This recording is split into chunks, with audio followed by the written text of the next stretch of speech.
Wrestling पीडिया family अब से सिर्फ और सिर्फ 5 दिनों में डब्ल्यूडब्ल्यूई का next PLE survivor series war games और इस साल की सर्वाइवर सीरीज के लिए जो फैंस की एक्साइटमेंट बनाई है ट्रिपल एच और डब्ल्यूडब्ल्यूई की क्रिएटिव टीम, उसके लिए इनकी दाद देनी पड़ेगी। भाई इस साल की सर्वाइवर सीरीज के लिए बहुत ही ज्यादा इंटरेस्ट लेवल सबका हाई है और सिर्फ मेंस वॉर गेम मैच में नहीं बल्कि वुमेन्स वॉर गेम मैच में भी आपको बहुत सारे ट्विस्ट देखने मिल सकते हैं। इसके साथ साथ रॉक का और हो सकता है कि शायद the beast incarnate Brock Lesnar का भी रिटर्न आपको देखने मिले। तो इसीलिए आज की इस वीडियो में हम लोग survivor series war game match के सभी मैचेस के बारे में बात करेंगे। टोटल 3 ही मैचेस अनाउंस किए डब्ल्यूडब्ल्यूई ने और ये बहुत खतरनाक है कि अनडिस्प्यूटेड चैंपियन कोडी रोड्स इस पीएलई में है ही नहीं। और हालांकि डब्ल्यूडब्ल्यूई ने उनका और केविन ओवेंस का मैच मेन इवेंट के लिए अनाउंस कर दिया है नेक्स्ट महीने के लिए, उसके बारे में हम लोग बाद में बात करेंगे। लेकिन फिलहाल आज की इस वीडियो में वॉर गेम मैच के बारे में हम लोग बात करते हैं और स्टार्ट करते हैं मेंस वॉर गेम मैच से। तो जैसा आपको याद होगा कि जो लास्ट पीएलई था यानी कि क्राउन ज्वेल, जिसके बारे में मैं ज्यादा सोचना नहीं हूं, लेकिन उस पीएलई में सोलो ने the tribal chief, the only tribal chief Roman Reigns का पिनफॉल करवा लिया था। और सिर्फ रोमन की ब्लड लाइन हारी ही नहीं बल्कि लास्ट में जो सैमी ज़ेन रीयूनाइट होने के लिए आए, सैमी ज़ेन ने भी गलती से रोमन पे अटैक कर दिया और उसके बाद हमें पता ही था कि सैमी ज़ेन ब्लड लाइन में फिर से रीयूनाइट होंगे और जो ओजी ब्लड लाइन है यानी कि रोमन, जे उसो, जिमी उसो और सैमी ज़ेन फिर से एक साथ दिखेंगे वॉर गेम मैच के लिए। तो इस पूरे महीने डब्ल्यूडब्ल्यूई ने इस चीज को बिल्डअप किया, प्लस कि इसके साथ साथ एक और ट्विस्ट ये था कि इनकी टीम में 4 लोग हैं और सोलो की टीम में ब्रॉन्सन रीड भी ऐड हो चुका है। तो रोमन की टीम में 5वां सुपरस्टार कौन होगा? लेकिन जैसा हम लोग जानते हैं कि रोमन की ब्लड लाइन ने कोई भी सुपरस्टार को नहीं छोड़ा था जब वो हील थे, तो इसलिए इनके पास ऑप्शन भी बहुत कम थे सुपरस्टार्स जो इनकी मदद करें। और सेथ के पास हालांकि सैमी ज़ेन और जे उसो भी गए क्योंकि सेथ की दुश्मनी भी ब्रॉन्सन रीड से थी, लेकिन सेथ ने साफ साफ मना कर दिया कि मैं कभी भी रोमन का साथ नहीं देने वाला, रोमन के साथ मैं टीम अप नहीं करने वाला। लेकिन पता नहीं क्यों हम सबको ऐसा लग रहा था कि सेथ रोमन का साथ लास्ट में दे देंगे क्योंकि सामने वाली टीम में ब्रॉन्सन रीड है। लेकिन ट्रिपल एच ने इस चीज का बहुत अच्छे से ख्याल रखा कि डब्ल्यूडब्ल्यूई को वो प्रिडिक्टेबल नहीं बनाए, क्योंकि कहीं ना कहीं हमें मजा तभी आता है जब कुछ ऐसा सरप्राइज मिले जिसके बारे में हमें ख्याल ही नहीं हो, क्योंकि आधी ज्यादा चीज हम लोग गेस कर ही लेते हैं। और पॉल हेमन ने जब रोमन का फोन नहीं उठाया तो कहीं ना कहीं डाउट होने लगा कि पॉल हेमन कहाँ गायब है। और जब सोलो ने रोमन की टीम को सरेंडर करने के लिए बुलाया और जब पॉल हेमन आए और पॉल हेमन ने टाइट्रॉन की तरफ इशारा किया कि रोमन की टीम के लिए 5वां सुपरस्टार ये है,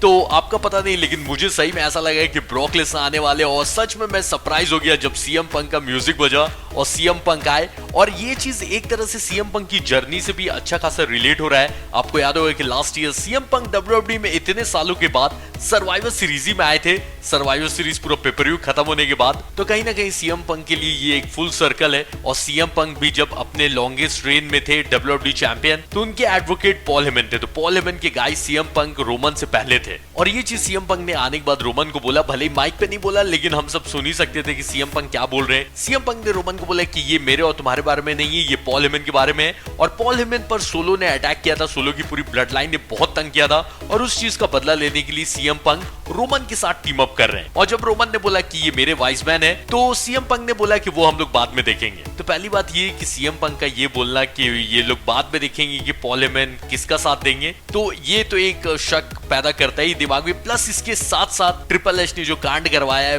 पॉल हेमन सोलो की तरह कपड़ा पहन के आए, ये तो आई थिंक कि आपने सोशल मीडिया पे अभी तक देख ही लिया होगा। और ये चीज को इत्तेफाक नहीं हो सकता क्योंकि पॉल हेमन कभी बिना शर्ट के ऐसे टी शर्ट पे कोट पहन के नजर नहीं आते हैं। और सिर्फ टी शर्ट की बात नहीं, वो जो रुमाल भी था वो भी लाल, अंदर का टी शर्ट भी लाल, बस सोलो ऐसे ग्लव्स नहीं थे, वरना पूरा सोलो ही वाला लुक ले लिया है पॉल हेमन ने। तो इस कारण से ये भी बहुत बड़ा सवाल पैदा हो गया है कि रोमन तो फेस सुपरस्टार हो गए, लेकिन क्या पॉल हेमन रोमन का साथ देंगे या फिर वो सोलो के पास चले जाएंगे? और अगर आप अभी ऐसा सोच रहे हो कि नहीं सोलो की पूरी टीम ने अटैक किया था पॉल हेमन के ऊपर, तो पॉल हेमन कैसे सोलो की तरफ जा सकते हैं? तो ऐसा कुछ नहीं है। आपको याद होगा कि रोमन ने भी सुपरमैन पंच मारा था पॉल को और पॉल को फायर कर दिया था जॉब से, जो ब्रॉक लेसनर बचाने आए थे पॉल हेमन को। लेकिन इसके बाद भी पॉल हेमन ने धोखा दिया ब्रॉक को और वो फिर से ज्वाइन हो गए रोमन के साथ। ये सब 1-2 साल पहले हो चुका है। तो ऐसा कुछ नहीं है कि पॉल हेमन पे अटैक किया था सोलो ने तो अब पॉल हेमन वापस से नहीं जा सकते हैं सोलो के पास। और इसके साथ साथ एक और चीज ये है कि जब पॉल हेमन रोमन से मिल रहे नहीं हो सकता है कि वो उस टाइम रॉक से मिले हो, फाइनल बॉस से। और ये तो हमें पता है कि फाइनल बॉस इस बात से बहुत ज्यादा चिड़े हुए थे कि कोडी जिससे इतनी खतरनाक दुश्मनी चल रही थी रोमन और रॉक की, उसके साथ रोमन ने टीम अप कर लिया और इसके बाद हालांकि फाइनल बॉस ने कुछ बोला नहीं और इसी दौरान हो सकता है कि रॉक ने जाके पॉल हेमन को समझाया हो कि जब तुम्हें जरूरत थी, जब तुम पे अटैक कर रहे थे सोलो की टीम, तब रोमन तुम्हें बचाने नहीं आया और इसलिए ये भी पॉसिबिलिटी है कि हो सकता है कि रॉक ने ही समझा के पॉल हेमन को भेजा हो कि रोमन का साथ दो और सही टाइम आने पर रोमन को धोखा दे देना। और पॉल हेमन का इतिहास उठा के देखा जाए तो पॉल हेमन भी कोई दूध के धुले है नहीं, जो उनके 3 मेजर सुपरस्टार जिनके वो मैनेजर रह चुके हैं, ऑलरेडी वो 2 को धोखा दे चुके हैं। पहले तो ब्रॉक लेसनर को एक नहीं बल्कि 2 बार, एक बार स्टार्टिंग में जब ब्रॉक का रन चल रहा था WWE से जाने से पहले, उस टाइम धोखा दे चुके हैं और अभी हाल में भी रिटर्न आने के बाद आपने देख ही लिया है कि ब्रॉक को एक बार और धोखा दे चुके हैं पॉल हेमन। और यहाँ तक कि सीएम पंक, जब सीएम पंक फेस सुपरस्टार बनने जा रहे थे तब भी पॉल हेमन ने सीएम पंक को धोखा दिया था। तो ये तीनों सुपरस्टार में सिर्फ रोमन ही बच गए जिनको पॉल हेमन ने आज तक धोखा नहीं दिया, लेकिन हर चीज का एक फर्स्ट टाइम होता ही है और इसलिए चांसेस है कि पॉल हेमन धोखा दे सकते हैं। हो सकता है कि वॉर गेम मैच में धोखा ना दे, लेकिन उसके बाद धोखा दे सकते हैं। और ये मैं 90% श्योर हूं कि नेक्स्ट ईयर जो रेसलमेनिया होगा, अगर रॉक वर्सेस रोमन होता है, जो कि बहुत हाई पॉसिबिलिटी है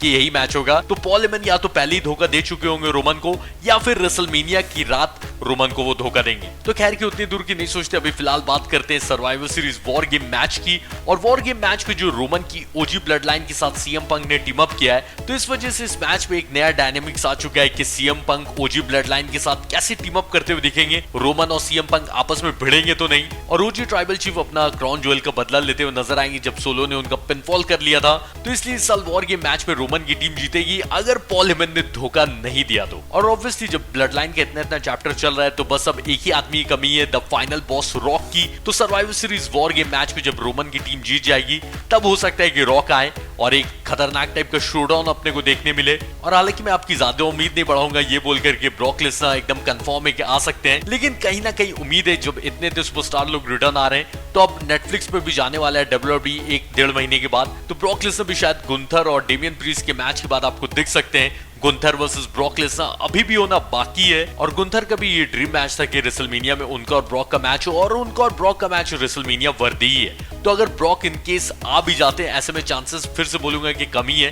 क्योंकि अभी गोल्डबर्ग भी पिक्चर में है गुंथर के साथ फाइट करने के लिए। तो अभी ना तो मैं खुद ज्यादा उम्मीद रखूंगा ना आपको बोलूंगा कि उम्मीद रखिए कि सर्वाइवर सीरीज में ब्रॉक का रिटर्न होगा, और अगर हो जाता है तो भाई ऑब्वियसली हम सब खुशी होंगे। और गुंथर और डेमियन प्रीस्ट के मैच में ऑब्वियसली फेवरेट नजर आ रही कि गुंथर ही जीतकर उनका टाइटल रिटेन करेंगे। और मुझे अभी दूर दूर तक नहीं लग रहा है कि रेसलमेनिया से पहले गुंथर का चैंपियनशिप जाने वाला है, शायद रेसलमेनिया के बाद भी नहीं जाए। और अभी क्राउन ज्वेल में जस्ट गुंथर का पिनफॉल करवाया ही है कोडी ने, तो इसलिए मुझे अब इसके बाद तो और कम चांस लग रहा है कि गुंथर एक और बार हारेंगे। तो इसलिए इस मैच में मेरी प्रेडिक्शन है कि गुंथर जीतकर उनकी चैंपियनशिप रिटेन करने वाले हैं, और अगर ब्रॉक सही में रिटर्न आ जाते हैं तो भाई साहब एपिक होगा ये। तो अब बात करते हैं सर्वाइवर सीरीज के तीसरे और लास्ट जो कि अभी तक अनाउंस मैच है उसके बारे में, यानी कि वुमेन्स वॉर गेम मैच, जिसे WWE ने बहुत ज्यादा इंटरेस्टिंग बना दिया है। और जेड कारगिल जो कि इंजर्ड है, मैं ये जब वीडियो बना रहा हूं तो मैं रात में बना रहा हूं, यानी कि मंडे की रात को, तो मुझे पता नहीं है कि रॉ में जेड कारगिल की जगह किसने ली, तो ये अभी मुझे कंफर्म नहीं है। तो अभी जेड कारगिल की जगह बियांका की टीम में कौन ले रहा है ये अभी कंफर्म नहीं है मेरे को,